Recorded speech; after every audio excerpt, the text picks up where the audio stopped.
ETHOS Explorers, my name's Mia, and today I am at Sorg Jewelers here in Elkhart. Today we're going to learn all about how jewelers use gemstones and crystals. Let's go investigate.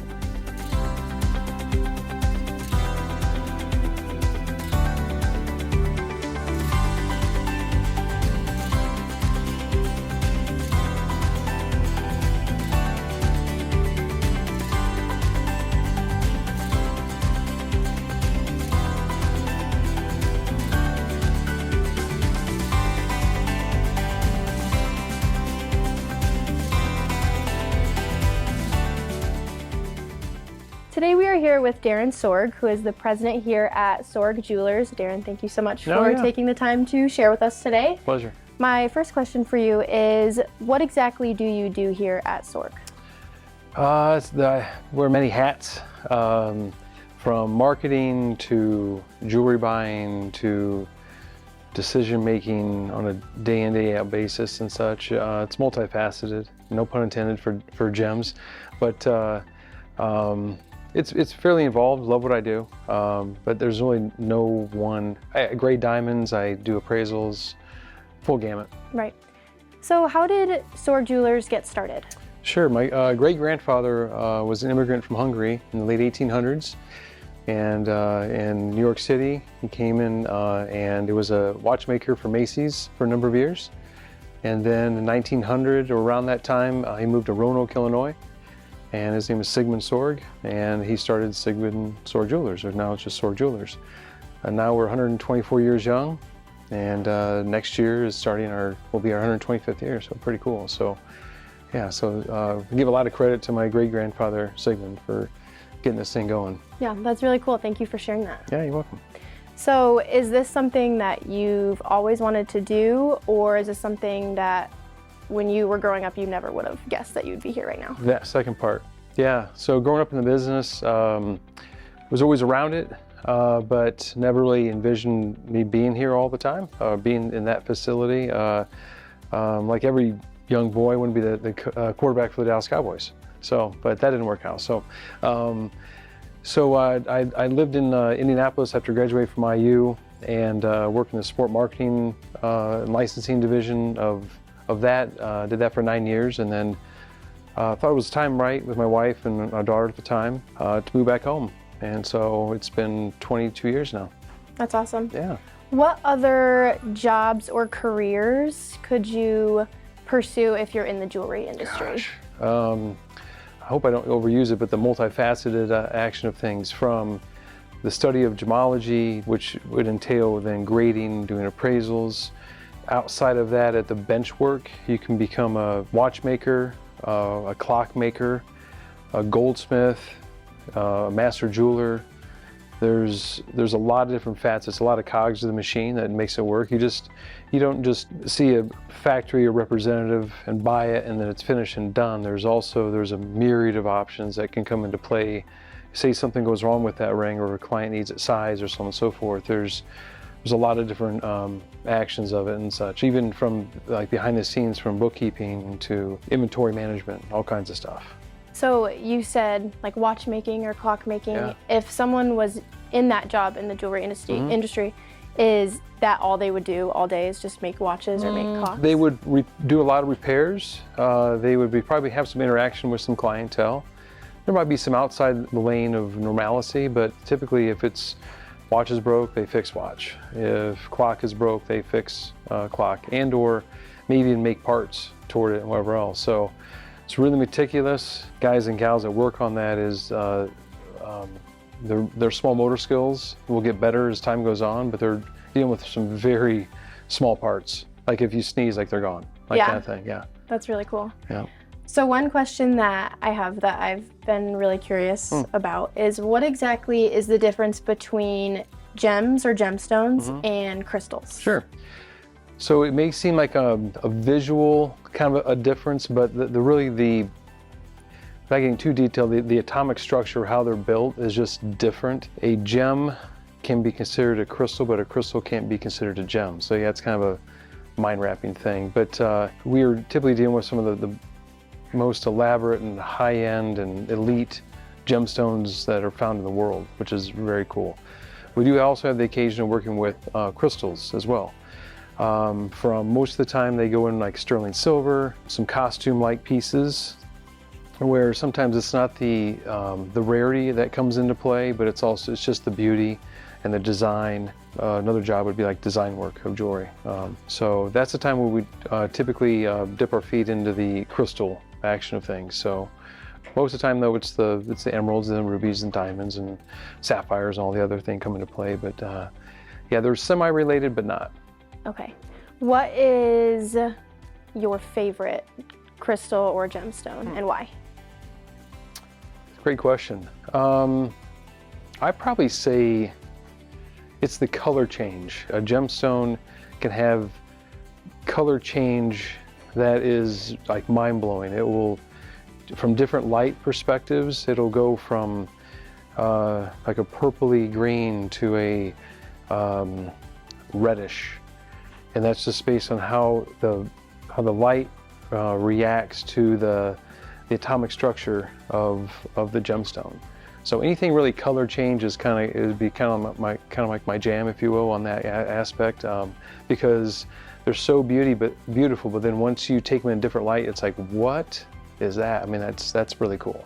And the difference of how it can change from color to color is the rarity, which brings in the value.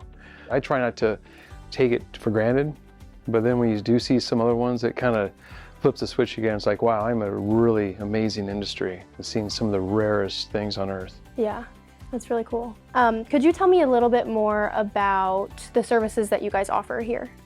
From obviously offering new merchandise to servicing. That would be, say you lost a gemstone and you need a match or something of that nature, or sizing. We have a full service goldsmith department. Watch repairs, appraisals. We're a full service, full gamut family-owned jewelry store that sometimes it's a lot of spinning plates, so to speak. There's a lot going on, but again, the expectation level that our clients want from us and we expect to deliver, there's not a lot that we don't do. I mean, people bring in some crazy repairs to us. We're like, yeah, we can try it. You know, from lamps to you name it. So. Awesome. Yeah. I know that you have a goldsmith team, correct? Which I will actually get to interview and talk to and see what they do. But before we do that, my last question for you is, what is a piece of advice that you would give to our young explorers that are watching this? Oh yeah, I would say probably a professor in college told me once, told our classroom this, and I think it's true, is to find a job first and a career second. So don't get so inundated with what am I going to do the rest of my life? No, I mean, within scope, perhaps, but if you can just find a job first and a career second, it'll organically happen for you. And then love what you do. You know, that's I guess another adage to it and such, but you know, job first, career second. That's great. Well, thank you so much for taking the time to share with us today. We really appreciate it. You're welcome. And we will go ahead and talk to the goldsmith team here. Great.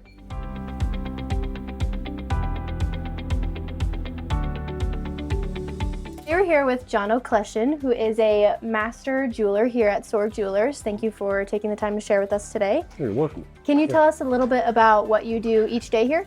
Oh gosh, a lot of repair on rings. You got to remember, people are wearing rings every day, and they get caught indoors. They get damaged. They get soiled. Prongs wear off the stones. You got prongs holding the stone. We have to do a lot of repair on prongs. Sizing rings, people's change. They lose weight, gain weight. We do a lot of repair. Also, we do design work, which is a big part of the jewelry business. Designs we still have to hand draw, but we have CAD machines now making most of the product. Is just the way things are. I used to hand carve everything. Every prototype had to be hand carved from a drawing, and that was a counter drawing that we show the client, and they would approve it or make changes, in which case I would show them another drawing a day later or so. If it was approved, then I proceed to hand carve the piece. So speaking of making rings, what are some of the tools and machines that you use to make any jewelry, really? Well, like I said, hand carving models, in the past we used dental tools, and I narrowed my tools down to these 2 boxes here. We start out with a wax tube for rings, solid wax tube I use. This is very hard carving wax, and doesn't look like much now, but you know, these become rings, and I can show you that. Here's a model being made, but that was cut from that tube. Here's a very intricate one. That's all hand carved. If we cut a piece, the width of the ring off of our block, then we start laying it out on the wax with dividers. I'm using tools that have been around since the days of the Greeks and before. I mean, this is just the dividers, which measures distance quickly, easily. Millimeter gauges we need. Oh gosh, we got saw frames. I mean, the jeweler's saws, which are really fine as a hair. They can cut through anything. Wow. Except titanium and stainless. And these designs haven't changed for centuries. That's really cool. So our explorers at home have created their own crystals. So my question to you is, are there any gemstones or crystals that are harder to work with than others? Oh yeah, definitely. Tanzanite is very soft, can chip. A lot of the semi-precious stones are really not that durable. I mean, you know what stones could take, what kind of, and that's a lot of times through trial and error too. You're gonna chip a stone. I don't know of any jeweler that doesn't. But you've got to keep that to the minimal, you know, and if you do that, you're going to be successful. But yeah, there are other stones, opals, pearls can scratch easily. Diamonds, sapphires, rubies, those are great. Emeralds are hard, but they're not tough. So they can chip, they can crack if you put too much pressure on them. So how long did it take you to become a master jeweler? A good part of my lifetime. You know, ever since I started in this trade. I mean, at first, you're scared to death to do anything, solder, set stones, work with metal. But the more you focus, the more you have the determination to make something beautiful and as best as you possibly can, you're going to get good at this. There's no doubt, but it's a daily process. And you have to have a love for it. I mean, you really have to have a love for doing small, beautiful sculptures. And that's what it is. And the finishing process just makes everything worthwhile when you see that thing finally done and you know it's the best you could possibly do. Well, that's amazing. Thank you so much for teaching us about what you do here. I learned a lot, and I'm sure our young explorers that are watching this also learned a lot, so thank you so much. Well, you're very kind to say that, and thank you. Thank you too. I appreciate it.